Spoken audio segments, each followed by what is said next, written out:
रावण की मृत्यु के बाद उसकी पटरानी रानी मंदोदरी सती होना चाहती थी, लेकिन श्री राम ने उन्हें ऐसा करने से रोक दिया। मंदोदरी बहुत धार्मिक थी और ज्योतिष की प्रकांड विद्वान भी। आखिर क्यों इस पतिव्रता स्त्री ने देवर से शादी करने का फैसला किया? रामायण के कई ऐसे पात्र हैं जिनके जीवन से जुड़ी बातें आज भी रहस्य हैं। इनमें से एक चरित्र रावण की पत्नी का है, जिसके बारे में कई रोचक तथ्य मिलते हैं। आइए जानें रावण की मृत्यु के बाद उनके जीवन के बारे में। हिंदू महाकाव्य रामायण के अनुसार लंका के राजा रावण की रानी के रूप में मंदोदरी को वर्णित किया जाता है। रामायण में उन्हें सुंदर, पवित्र और पतिव्रता स्त्री के रूप में दिखाया गया है। उन्हें रामायण काल की सबसे सुंदर पंचकन्याओं के रूप में जाना जाता है और मान्यता है कि उनके नाम से कई बाधाएं दूर होती हैं। आइए जानें रावण की मृत्यु के बाद मंदोदरी के जीवन की कुछ प्रचलित कथाओं के बारे में। दशहरा खत्म हो चुका है।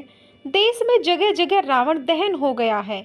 युद्ध में रावण की मृत्यु के साथ ही जब राम की जीत होती है तो उस दिन ही हिंदू धर्म में जीत की इस खुशी को दशहरा त्योहार के जरिए जाहिर किया जाता है।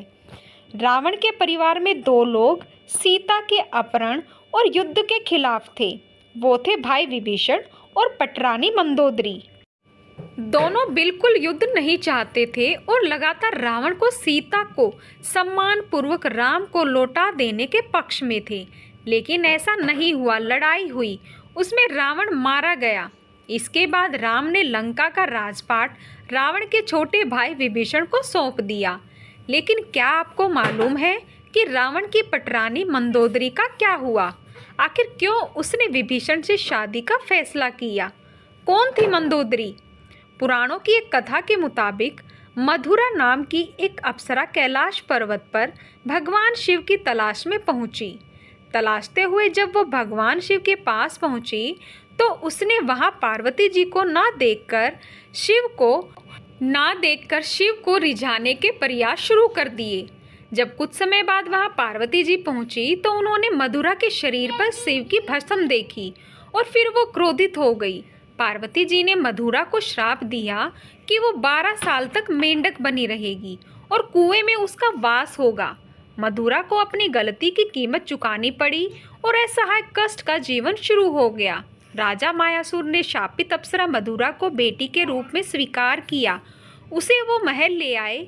उसे मंदोदरी नाम दिया गया। मंदोदरी अत्यंत रूपवान और धार्मिक महिला थी। इस तरह मधुरा मंदोदरी बनी। जिस समय ये सारी घटनाएं घट रही थी उसी समय कैलाश पर असुर राजा मायासुर अपनी पत्नी के साथ तपस्या कर रहे थे। दोनों एक बेटी की कामना के लिए तपस्या कर रहे थे। 12 वर्षों तक दोनों तप करते रहे। इधर मधुरा के श्राप का जब अंत हुआ तो वह कुएं में ही रोने लगी। सौभाग्य से असुर राज और उसकी पत्नी दोनों कुएं के नज़दीक ही तपस्या में लीन थे। जब उन्होंने रोने की आवाज़ सुनी तो कुएं के पास गए और वहां मधुरा दिखी, जिसने पूरी कहानी सुनाई। असुरराज ने तपस्या छोड़कर मधुरा को ही अपनी बेटी मान लिया। मधुरा का नाम बदलकर मंदोदरी कर दिया गया। महल का जीवन और रावण से मुलाकात। असुरराज के महल में मंदोदरी को राजकुमारी का जीवन मिला।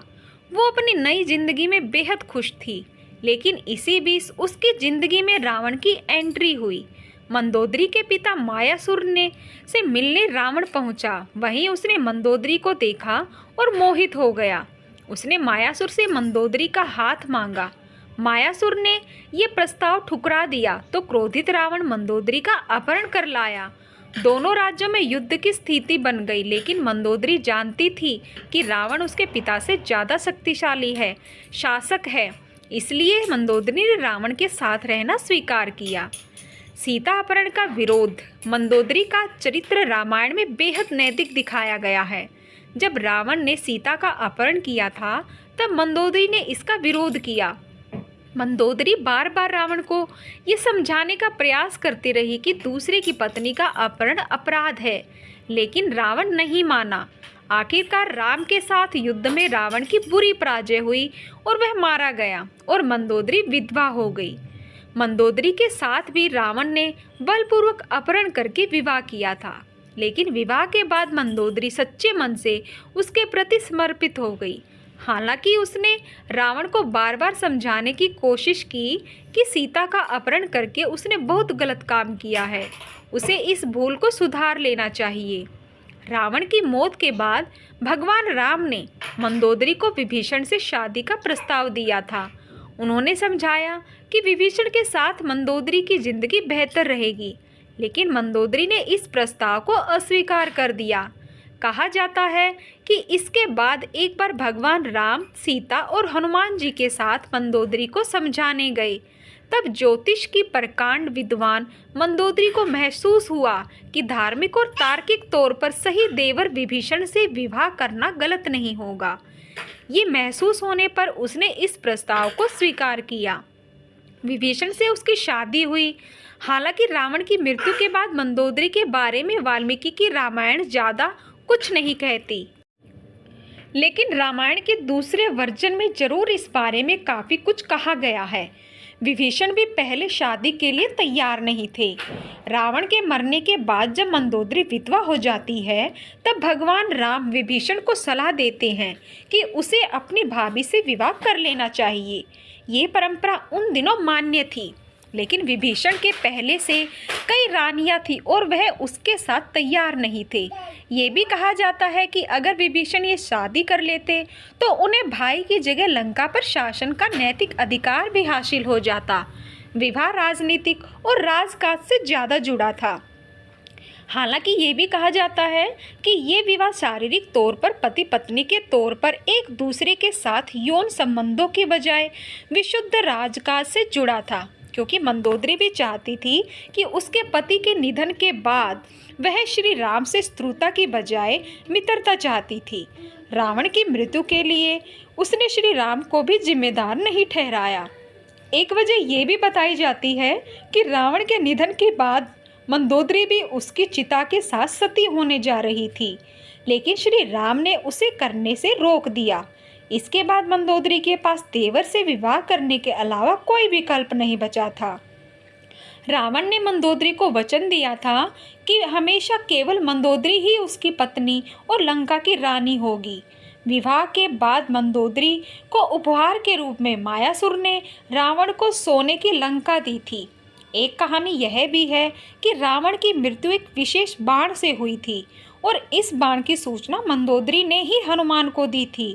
रावण की मृत्यु के बाद वास्तव में मंदोदरी का क्या हुआ, इस बात के लिए कोई प्रमाणिक तथ्य नहीं मिलते हैं, लेकिन कुछ कथाओं में उनके आगे के जीवन के बारे में जिक्र मिलता है।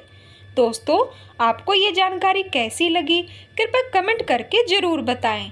वीडियो पसंद आया हो तो एक लाइक ज़रूर करें और ऐसी ही और भी जानकारियों और कथाओं के लिए चैनल को सब्सक्राइब ज़रूर कर लें। धन्यवाद।